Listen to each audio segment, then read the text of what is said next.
हमारे गुरुदेव ने हम पर बड़ी कृपा की है, जो कंठी माला दे करके सब पर बड़ी कृपा करुणा कर करके हमें राम नाम से भर दिया, ओतप्रोत कर दिया। ये गुरुदेव की कृपा नहीं तो और क्या कृपा है। तो इसलिए विरक्तो वैष्णवो विप्रो ब्राह्मण ही होना चाहिए। ब्राह्मणेतर को कथा करने का अधिकार नहीं है, भले वो कोई भी हो। अगर ऐसा है तो इस श्लोक के प्रमाण को कथाओं में से हटा देना चाहिए। अगर कोई भी कथा पढ़ सकता है, ऐसा अगर नियम है तो इस शब्द को हटा देना चाहिए था कथा में से। ये डाला किसने? तो जिसने लिखा उसी ने डाला। तो जब जिन्होंने लिखा है उन्होंने जब मर्यादा बांध दी है तो उस मर्यादा को पालन भी करना चाहिए। ब्राह्मण नहीं कथा करनी चाहिए और ब्राह्मण के मुख से ही कथा सुननी चाहिए। कीर्तन किसी के भी मुख से सुनो, सत्संग चिंतन किसी के भी मुख से सुनो, कोई दिक्कत नहीं है। भक्त है, भक्त की भावना जो मन में से निकलेगी वो बोलेगा, लेकिन धन की कामना से जो कथा चल रही होगी वो गलत है। ऐसे विरक्तो वैष्णवो विप्रो वेद शास्त्र विशुद्ध कृत, जो वेद शास्त्र के विशुद्ध शब्द है उसका उच्चारण करने वाला होना चाहिए। थोड़ी संस्कृत की परिभाषा उसे समझ में आनी चाहिए। किसी को पूछा संस्कृत की परिभाषा क्या, तो एक बच्चे को प्रश्न पूछा, बेटा ये बताओ इसका अर्थ क्या होता है? तमसोमा ज्योतिर्गमय तमसोमा सद्गमय। तो उस बच्चे ने अर्थ निकाला, तुम सो जाओ माँ, तम सो माँ, तुम सो जाओ माँ, मैं ज्योति के घर जा रहा हूं। ज्योतिर्गमय, मैं ज्योति के घर जा रहा हूं। इसका अर्थ यही होता है क्या? तमस कहते हैं अंधकार को, अंधकार से उजाले की ओर, ज्योतिर्गमय ज्योति की ओर, प्रकाश की ओर, ज्ञान की ओर। तो संस्कृत की परिभाषा को जो सही तरीके से जान नहीं पाता है उसको यह कथा कहने का अधिकार ग्रंथों ने नहीं दिया है। इसलिए वेद शास्त्र विशुद्ध कृत, दृष्टांत कुशलो धीरो, वह दृष्टांत कुशल होना चाहिए। कथा में जो बहुत बड़े बड़े मंत्र हैं उसके मंत्र को अगर समझ नहीं पाए, जैसे अभी हमने कहा आसन, ध्यान, प्राणायाम, आहार, ध्यान, प्रत्याहार, तो प्रत्याहार नहीं कहे तो फिर लोगों के समझ में नहीं आएगा। तो प्रत्याहार का उदाहरण किसी दृष्टांत के माध्यम से दे सके, ऐसे दृष्टांत कुशलो, वह दृष्टांत कुशल होना चाहिए। वहाँ की सर्वसाधारण भाषा में समझाने वाला होना चाहिए। धीरो, वह धीर गंभीर होना चाहिए।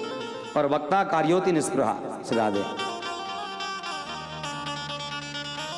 वक्ता कार्योति निस्पृहा, अत्यंत निष्पृह स्वभाव का होना चाहिए। पैसे की कामना उसके मन में नहीं होनी चाहिए। कथा बेचने का भाव उसके मन में नहीं होना चाहिए। अभी कथा वक्ता बहुत भरे बाजार में बिक रहे हैं, मार्केट में बहुत होलसेल में, क्योंकि किसी कथा प्रवक्ता के साथ में कोई झांकी वाला भी आ जाए तो कथा सुनते सुनते उसके कान पक जाते, तैयार हो जाते, सुन सुन के वही कथा वही कथा वही कथा। तो कान में हेडफोन लगा करके वो कथा प्रवक्ता की कथा बात सुनता है और फिर कथा कहना शुरू कर देता है। ऐसे हमारे झांकी वाले कम से कम 3-4 झांकी वाले कथा प्रवक्ता हो गए, कथा सुनते सुनते। अब वो क्या कथा करते हैं तो हम भी जानते हैं और वो भी जानते हैं। मैंने किसी को पूछा, एक कथा प्रवक्ता था झांकी वाला, दैव योग से मेरे पास में वो आ गया। मैंने उसको पूछा, क्या रे प्यारे, तुझे कथा का करने का अधिकार किसी ने दिया? बोले हाँ मेरे गुरुदेव ने दिया। अच्छा ठीक है। मैंने बोला एक काम कर, तो ये जो मैंने श्लोक पढ़ा है ये श्लोक का अर्थ बता।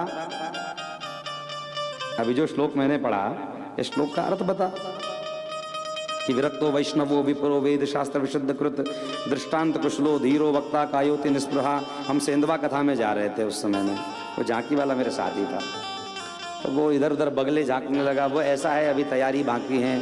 हमने कहा फिर ये क्यों करता है, लोगों को छलना कम। गाय माता भी हाँ कह रही है, सही है। तो लोगों को छलना बंद करो। कथा के नाम पर ढोंग पाखंड और फालतू बातें फैलाना बंद करना चाहिए। क्योंकि क्या है, लोगों को लगता है कि अरे वाह पंडित जी में बड़ा गुण अच्छा है, भागवत कथा करने में बड़ा अच्छी बात है। लोग प्रेम से गाड़ी में बैठा के ले भी जाते, लेने भी आते हैं, आराम से बैठाते भी है, पैर भी छूते हैं, बढ़िया बढ़िया माल खवाते हैं। इससे अच्छा धंधा और कोई नहीं हो सकता, इससे अच्छा व्यापार और कोई नहीं हो सकता। जब ये मन में बैठ जाए तो फिर समझ जाना चाहिए कि फिर पतन का रास्ता खुल गया। फिर वक्ता का भी पतन है और श्रोता का भी पतन है, दोनों का पतन है इस जगह पर। एक गांव में ऐसे कथा चल रही थी अभी, जैसे अधिक मास में जगह जगह पोथियां चल रही है, देखा होगा आपने। तो अधिक मास की पोथी सब सुना रहे हैं, तो वहाँ पे कभी कभी स्पीकर होता है, कहीं कहीं नहीं होता है।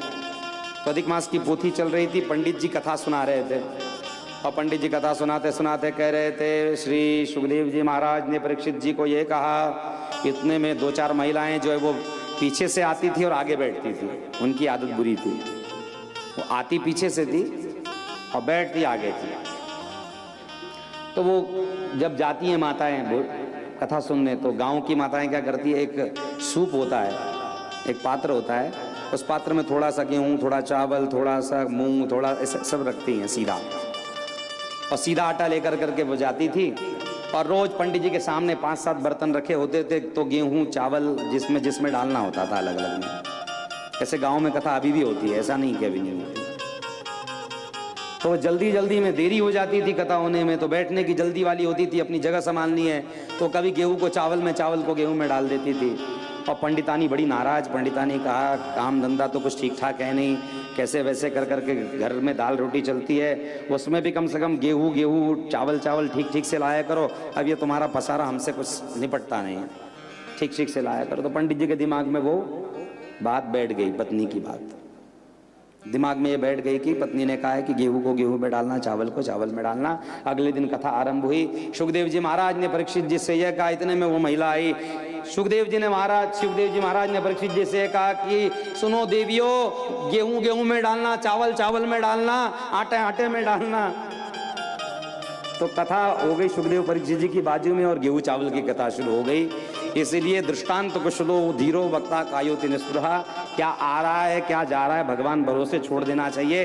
कथा वक्ता ने मात्र कथा पर ही लक्ष्य देना चाहिए, और इधर उधर के ध्यानों पर कोई बात पर लक्ष्य देना नहीं चाहिए, वही कथा वक्ता होना चाहिए। शास्त्रों का कथन इतना ही है। तो ऐसा वक्ता हो, और श्रोता कैसा हो, श्रोता भी सुनने वाला चाहिए।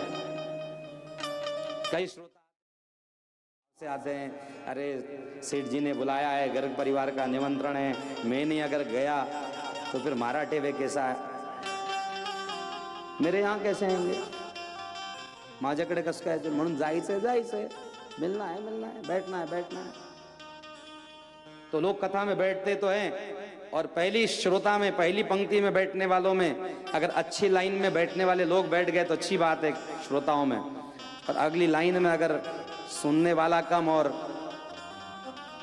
लेने वाला मिल गया तो फिर कठिन काम हो जाता है। इसलिए कथाओं में भी 3 कैटेगरी गिनी गई है। एक कैटेगरी है, सबसे बढ़िया कैटेगरी है सोता, उसे किसी से कोई लेना देना नहीं। इधर मंगलाचरण शुरू हुआ उसको कहते हैं कि ध्यान धरो, आंखें बंद कर करके, ऐसी आंखें बंद होती है कि फिर वो कथा के अंत में ही खुलती है, बीच में कभी नहीं खुलती उसकी आंखें, आराम से आंखें बंद होती है। और उनको देखते देखते हमारे जो कलाकार होते हैं उनकी भी आंखें झपकनी। इसलिए हम कलाकारों को कभी ऐसा बैठाते, कभी सामने होकर के बैठाते, अरे भैया उनको मत देखना, नहीं तो फिर तुम भी जय सिया राम हो जाओगे। तो एक होता है सोता, जो सोते ही रहता है। दूसरा होता है सरोता, यानी वो कथा नहीं सुनेगा। आज को कई भाव है, हाँ कितना गाड़ी, हाँ 20 गाड़ी, हाँ 50 गाड़ी, हाँ 100 गाड़ी भेज दीजिए, ठीक है। और इधर बाजू वाली में ये तो बेचारे गाड़ी संभालने में लगे, और इधर वाले लोग साड़ी संभालने में रहते। अरे वाह कितनी सुंदर कलर की साड़ी है, कौन सी दुकान में आयो है, कौन सी दुकान में आयो है। तो ये है सरोता, यानी वो कथा सुनते भी नहीं और बाजू वाले को सुनने भी नहीं देते। वो सुपारी काटने वाला होता ना एक सरोता, तो उसको कहते सरोता। ये है पहले क्रम वाले हैं सोने वाले सोता, दूसरे क्रम वाले हैं सरोता, और सबसे अच्छा उच्च क्रम अगर किसी का है तो वो है श्रोता।